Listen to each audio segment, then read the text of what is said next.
las estrellas bailar a su alrededor.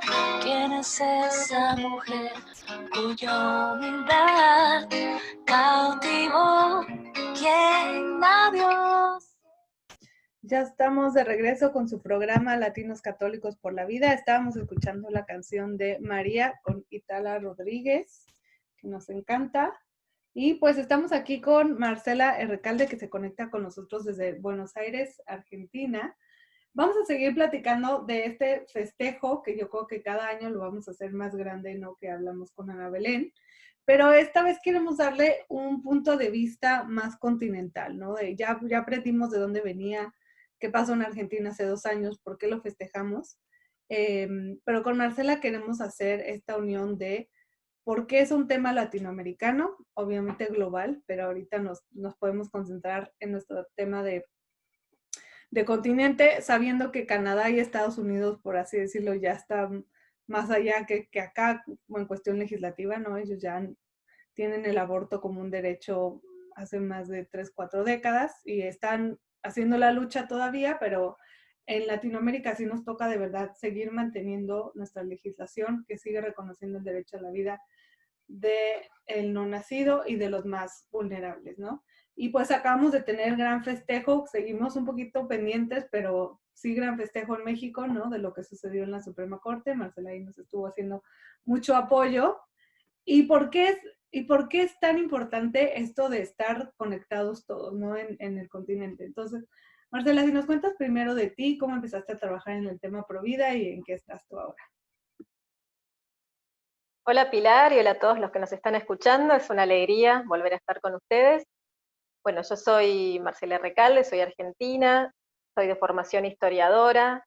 En realidad siempre estuve involucrada en la cuestión provida porque me parece que la sensibilidad por la defensa de la dignidad humana siempre estuvo. Me acuerdo en el año 2003 íbamos al Congreso, en aquella época se discutía sobre la píldora del día después, o sea, mucho tiempo atrás. Pero bueno, en el 2018 fue cuando finalmente me articulé con ya el movimiento que estaba bastante organizado por la discusión que se estaba dando en el Congreso, y en aquel momento mi aporte, porque fue un poco eso, creo que todos los pro vida de Argentina quisimos entregarnos de una manera bastante intensa a tratar de que no pasara la ley acá, y bueno, en aquel momento mi aporte fue tratar de vincular a los pro vida de otros países para que nos dieran su apoyo. Esencialmente lo que pasaba en Argentina es que salíamos millones de personas a la calle y ningún medio de comunicación nos mostraba, y también, en el fondo, parecía ser que tampoco los provida de otros países estaban al tanto de nuestra resistencia, ¿no? Argentina siempre se vende como un país europeo, cosmopolita, liberal, esa es un poco la imagen que se tiene, tenemos legislación de todo tipo ya aprobada en este país, y el tema del aborto estaba realmente dividiendo a la sociedad y nosotros estábamos ocupando muchísimo espacio, pero eso no se veía. Entonces me puse en campaña por mi realidad familiar, tengo amigos y parientes en Brasil y en Europa, y empecé a pedir ayuda, a escribir, específicamente buscando salir en medios de comunicación. Y así fue como salimos en Colombia primero, en programas de radio, y de ahí a los pocos tiempos ya estábamos en programas de tele en Estados Unidos, en la costa oeste. ¿Por qué? Porque en Argentina la realidad es que a nivel nacional casi el 60% de la población se manifestó en contra del aborto, es decir, pro vida. Lo que no es poco, porque en realidad la gran mayoría de la población se concentra en Buenos Aires, que sí es una ciudad súper cosmopolita. Y toda esa población, o sea, todos nosotros, no estábamos encontrando la forma de visibilizar correctamente nuestra posición. A pesar de que íbamos a los medios de comunicación y se debatía o se llevaba a grandes expositores al Congreso, nos estaban borrando un poco del mapa. Entonces la idea era posicionar nuestra posición y pedir ayuda en realidad. Cadenas de oración, cualquier aporte era bien recibido.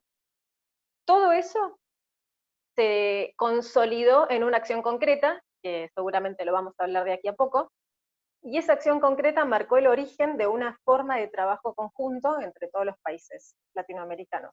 Desde entonces me toca ser un poco la vocera del sistema pro vida latinoamericano organizado, digamos, porque hay muchísimos movimientos pro vida.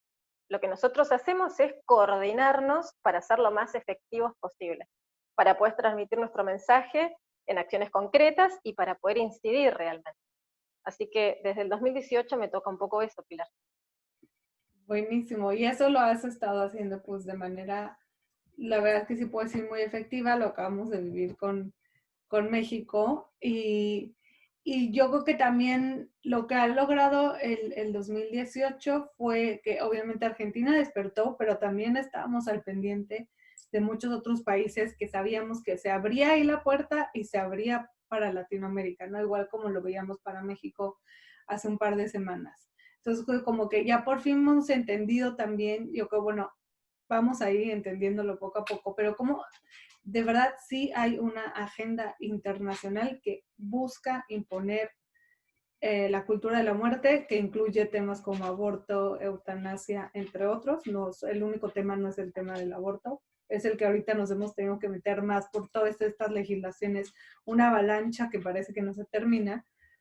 Sí es una agenda internacional global, o sea, no es algo que hoy, pues coincidentemente en Argentina pasó y luego al año en México y luego en El Salvador, no sé qué, o sea, de verdad que ya hemos visto y tenemos completamente comprobado que esto es una agenda de imposición, es una agenda ideológica porque no es jurídica, porque no es de derechos tampoco, porque el derecho al aborto no existe en ninguna legislación ni en ningún tratado internacional, porque no va a resolver problemas importantes que sí están viviendo las mujeres en nuestro continente y en nuestros países, temas tan importantes como salud, educación, seguridad, que ni siquiera ya se toca el tema, como decías, el 8 de agosto, que se suponía que era un tema que en su momento fue de justicia laboral para mujeres en Estados Unidos, que de ahí es de donde viene esto, ya se transformó en una cuestión completamente ideológica que lo único que busca es imponer el tema del aborto, ¿no?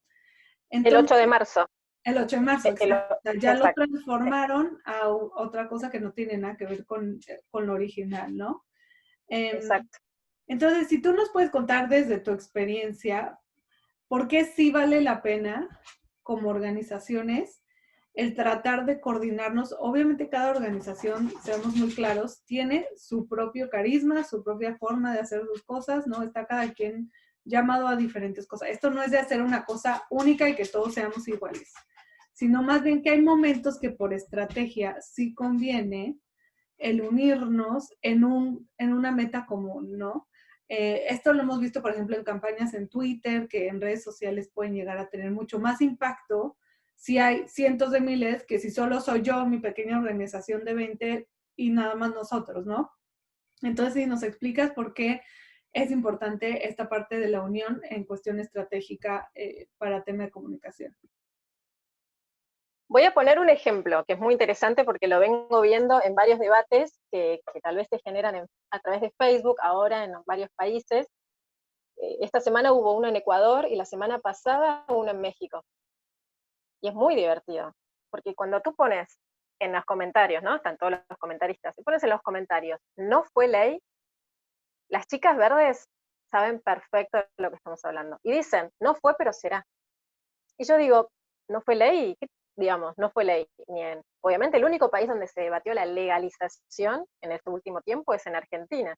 Sin embargo, una chica que milita en la causa del aborto libre, tanto en México como en Ecuador, sabe que el 8 de agosto fue una fecha importante para ellos, porque estaban esperando que ese día se aprobara la ley del aborto en Argentina y que por lo tanto se diera la catarata de aprobaciones en el resto de los países. Aquel año se debatía también en la Suprema Corte, un poco lo que estaba pasando con ustedes en México hace 2 semanas, en Brasil se estaba debatiendo también la ampliación de las causales.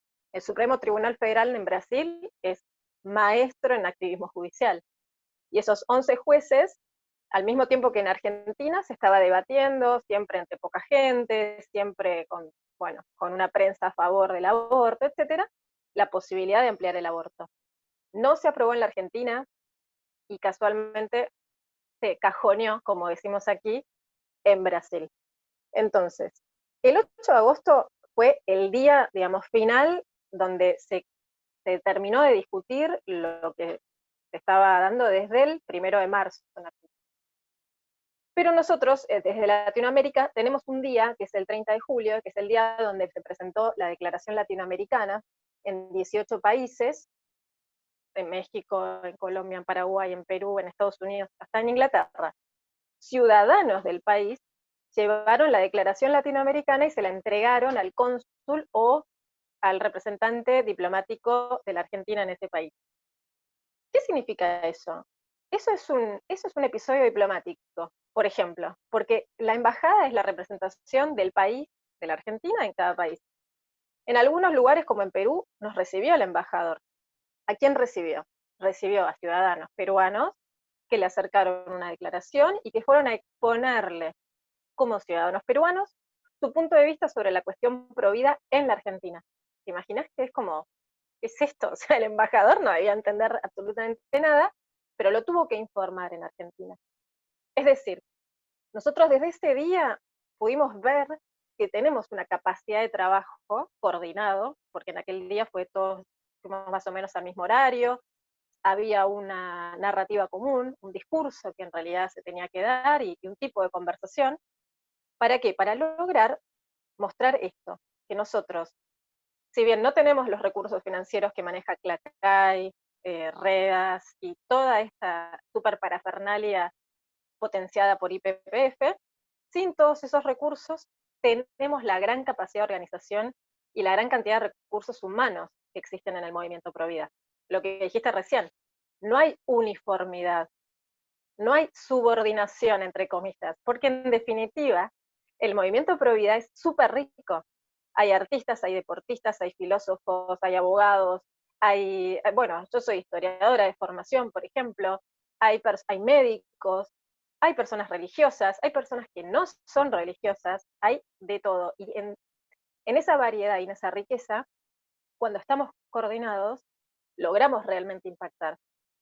En el caso de Argentina fue patente, porque ese día, el 30 de julio, nos quedaba una semana y la realidad es que al presidente Macri se le informó que 18 embajadas, inclusive en algunas embajadas no quisieron recibir el documento, en el caso de Brasil, por ejemplo, no quisieron recibirlo, porque sentían que estaban comprometiendo de alguna forma a la representación diplomática.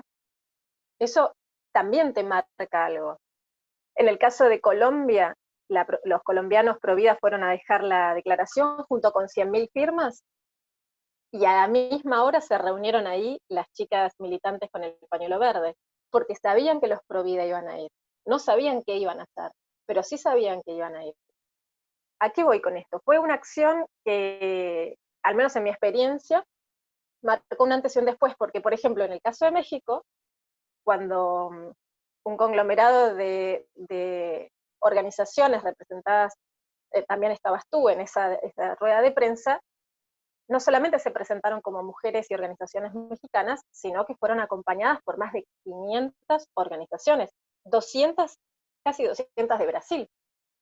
Entonces, creo que es una manera de mostrar que nosotros trabajamos los temas que nos interesan de manera organizada.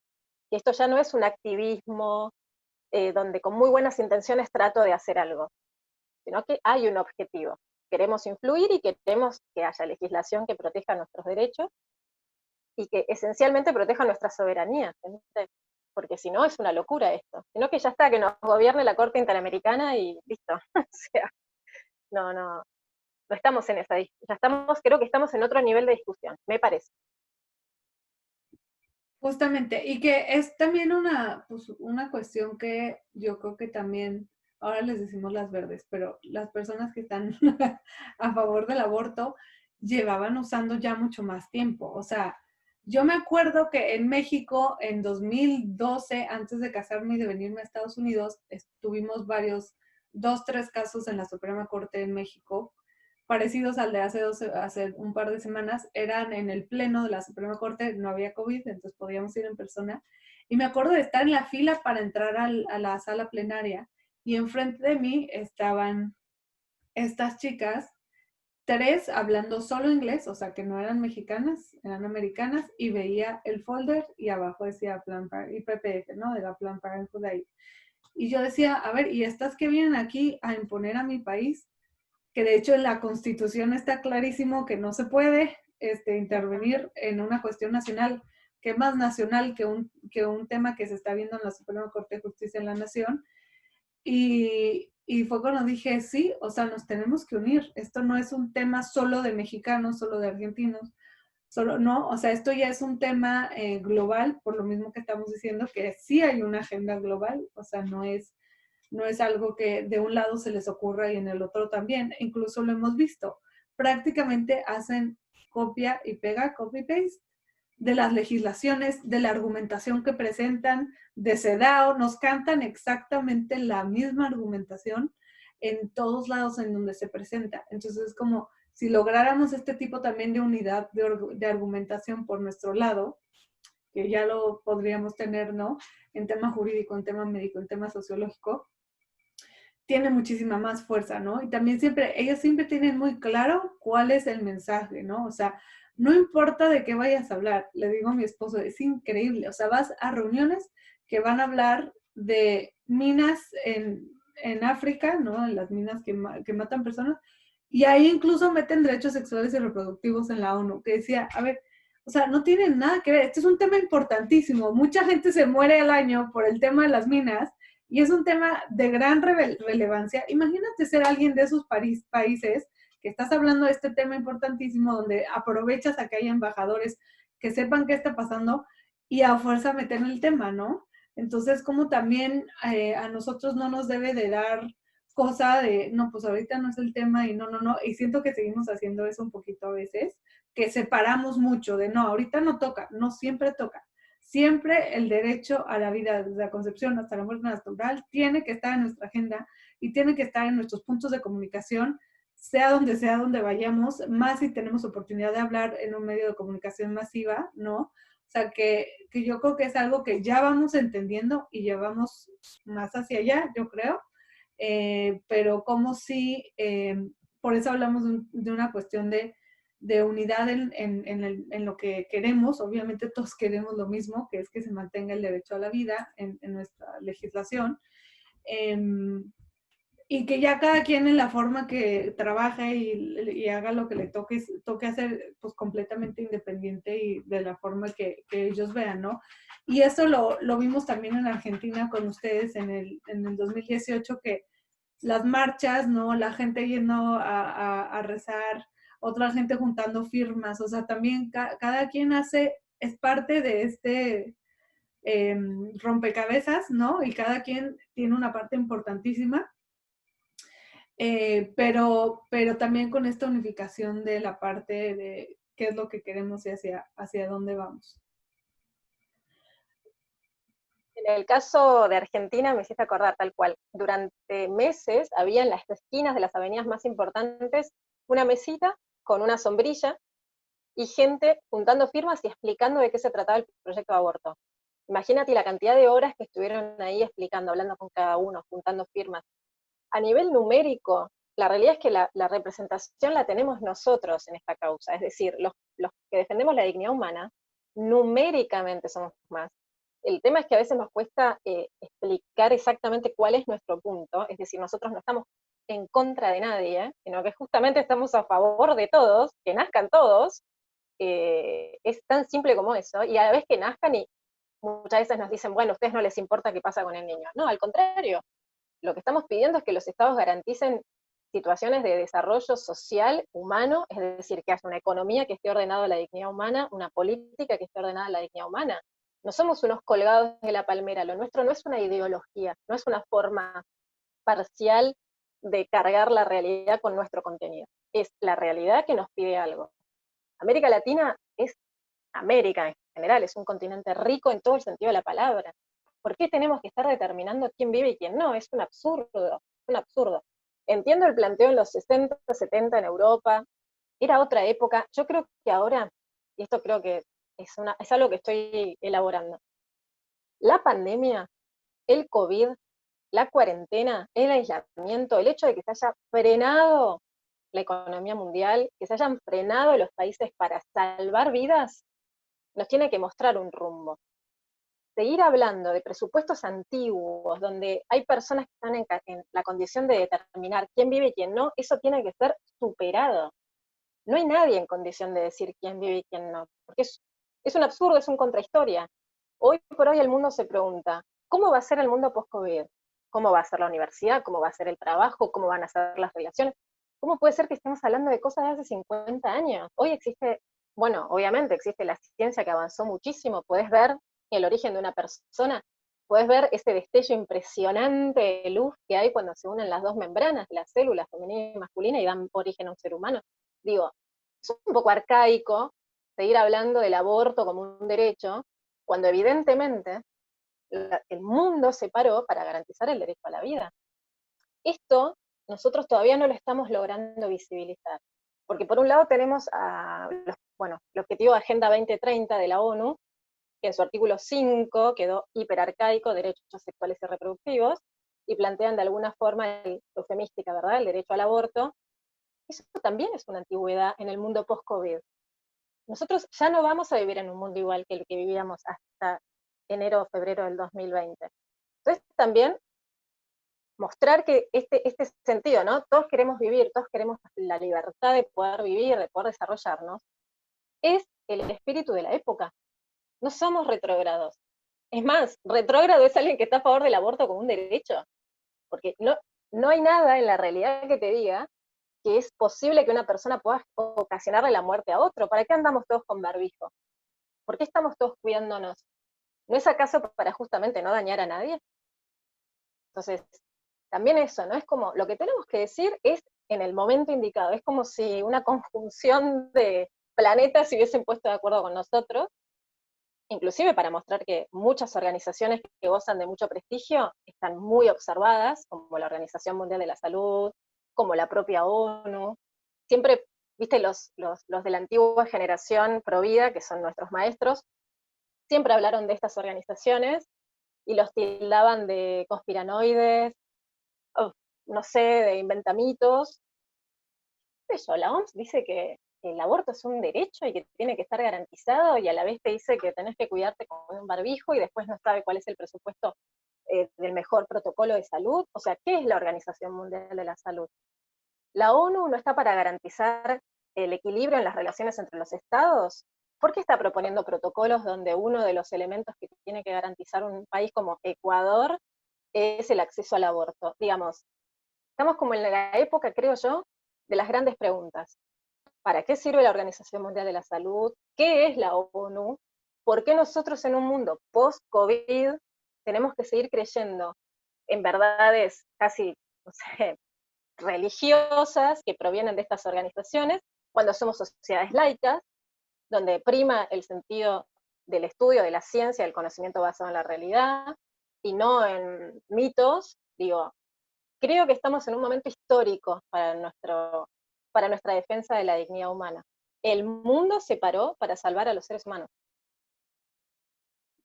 Tal cual. Y sí, eso yo creo que también a toda la gente que no estaba tan metida en el tema de defender el derecho a la vida, ahorita a fuerza le tocó reflexionarlo, porque en el encierro todos y en el dejar de ver a gente muy querida de mis abuelitos, ¿no? Tener igual a alguien enfermo, tener trauma de ir a un hospital, ¿no? También todas las mujeres embarazadas que tuvieron bebés en esta época, sea, todos tuvimos que reflexionar en algún momento qué es la vida, por qué es tan valiosa y por qué no importa tanto la parte material, porque también lo hemos visto, o sea, ha sido 4 meses sin comprarte cosas casi porque no puedes salir, 4 meses sin, obviamente, de estar así en pants, nosotros decimos así en pants y sin arreglar y como en la casa.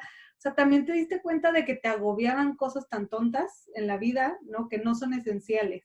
Entonces, también este alto en nuestra vida forzada, porque fue forzada por un tema de salud de la mayoría, hizo que todo el mundo se diera cuenta de qué es lo esencial, qué es lo que realmente importa.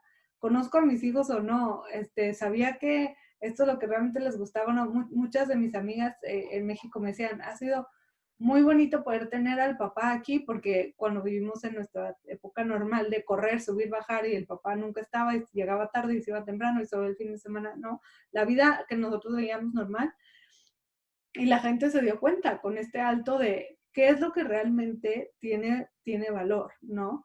Y, y yo creo que de ahí vamos a poder sacar, ¿no? Muchas ideas, vamos a poder también lograr que más gente se adhiera al movimiento Pro Vida al presentarlo de esta manera, algo de tan, como que tanta lógica que ahorita aún más, ¿no? Con lo que estamos viviendo, empezando a regresar a lo nuevo. Yo hoy tuve entrenamiento para la escuela que vamos a empezar en un par de semanas con los chiquitos para enseñarles español y cómo le vamos a hacer y que si se ponen la mascarilla, o sea, no, igual lo mismo, o sea, queremos que los niños regresen a la escuela, pero queremos cuidarlos, ¿no? Entonces, así tiene que ser siempre con todos, entre todos, o sea, también regresar al tema de pensar en comunidad, en sociedad, no en yo, que así ya estábamos viviendo todos yo, y que realmente eso también cambia muchas cuestiones que nosotros podemos ver tan difíciles de arreglar, de mujeres embarazadas que necesitan ayuda, mujeres embarazadas en zonas rurales, ¿no? Que no tienen un hospital cercano, o sea, los reales problemas que tienen las mujeres en estado vulnerable, cuáles son las soluciones que se pueden dar como sociedad, no solo gobierno, ¿no? Pero bueno, pues entonces esperemos que haya muchos más frutos como estos que hemos estado viendo en estas últimas semanas de unidad, de trabajar en conjunto, de fortalecernos entre todos, porque también es lo que tú ya viste que está pasando en Argentina, que eso nos ayudaba mucho de, acá ya nos hicieron esto y nos trajeron todo esto, entonces acá ya luego lo podíamos cachar más fácil y ver cuál es la argumentación, ¿no? Entonces, si quisiéramos que la gente que esté trabajando ya en temas pro vida se abra a trabajar con otras organizaciones en otros países, en otros lugares. Otra vez, cada quien nos toca hacer lo que nos toca, pero en momentos de, de crisis y de que tiene que haber un resultado inmediato, sí es importante y bueno unirnos y trabajar en conjunto. Marcela, muchísimas gracias por haber estado aquí el día de hoy con nosotros desde Buenos Aires, Argentina, y que pues vamos a seguir celebrando el 8 de agosto. El año que entra ya veremos, esperemos sin COVID, la gran fiesta que vamos a hacer en todos nuestros países, y pues te agradezco mucho también todo el trabajo que estás haciendo y que tiene muchísimos frutos. Aprovecho para hacer, como decimos en Argentina, un chivo. Desde Panamá estamos con un ciclo muy interesante de formación, aprovechando el encierro, buscándole el lado positivo a todo y fortaleciéndonos, desde un Instagram que es Conciencia Provida Panamá. Bueno, este jueves vamos a tener a la doctora Pilar Calva, justamente, y el jueves que viene vamos a tener a la diputada Cristo Nieto, que es una diputada federal por el estado de Río de Janeiro. Ella es muy famosa en estas latitudes, o sea, en América del Sur es muy famosa, es una de las principales defensoras del derecho a la vida, tiene muchísimos proyectos presentados, por ejemplo, contra el activismo judicial o para la protección del nascituro. Yo creo que se dice nascituro en español también, no sé, a veces se me confunde, ¿verdad?, en nascituros. Y bueno, es este jueves, 18 horas Panamá, desde Conciencia Provida, que es un Instagram, se pueden anotar en las charlas, y vamos a tener así, bueno, vamos subiendo, ¿verdad? Cada jueves es un encuentro muy bueno. También digo esto, aprovechemos los Provida para capacitarnos y para generar estos lazos, porque la realidad es que esto, ¿no? Tenemos Zoom, será un invento chino, pero funciona muy bien, y tenemos todas las plataformas confiables donde nosotros podemos intercambiar nuestros conocimientos. No tenemos que estar a la defensiva, tenemos muchísimas cosas para hacer, realmente lo digo, creo que hoy el mundo se debate qué va a pasar a partir del 2021, y creo que toda la argumentación viene a favor nuestro. Nosotros tenemos que entender por qué defendemos lo que defendemos, aparte defendemos derechos fundamentales, yo digo que defendemos del 1 al 5, pero en principio obviamente el de la vida, pero también el de la educación, libertad de la educación, la patria potestad, hasta les diría la libertad religiosa. Entonces, pensemos que cada minuto que tenemos es un minuto muy valioso, como esta conversación, que para mí es muy enriquecedora siempre hablar con Pilar, y potenciémonos pensando que tenemos lo más importante en común. El resto son detalles. Yo soy argentina, los argentinos tenemos nuestra fama y nuestros modos, los brasileños también, los mexicanos también, fantástico, pero tenemos lo más importante en común. Entonces trabajemos en la unidad, que creo que, no sé, tengo una sensación de que la época nos es muy favorable. Sí, justo, muy, muy, muy, y aprovechar que ahora ya todo es conexión a través de la computadora, ¿no? Que por eso también logramos hacer grandes cosas y que todo va a seguir siendo electrónico y cada vez más. Esto nada más nos forzó a los que todavía no le entrábamos a fuerza. Entonces ahí vamos, sí. Marcela, muchas gracias por estar con nosotros el día de hoy. Esperamos tenerte acá otra vez pronto con más celebraciones y buenas noticias. Muchas gracias a todos y que estén muy bien.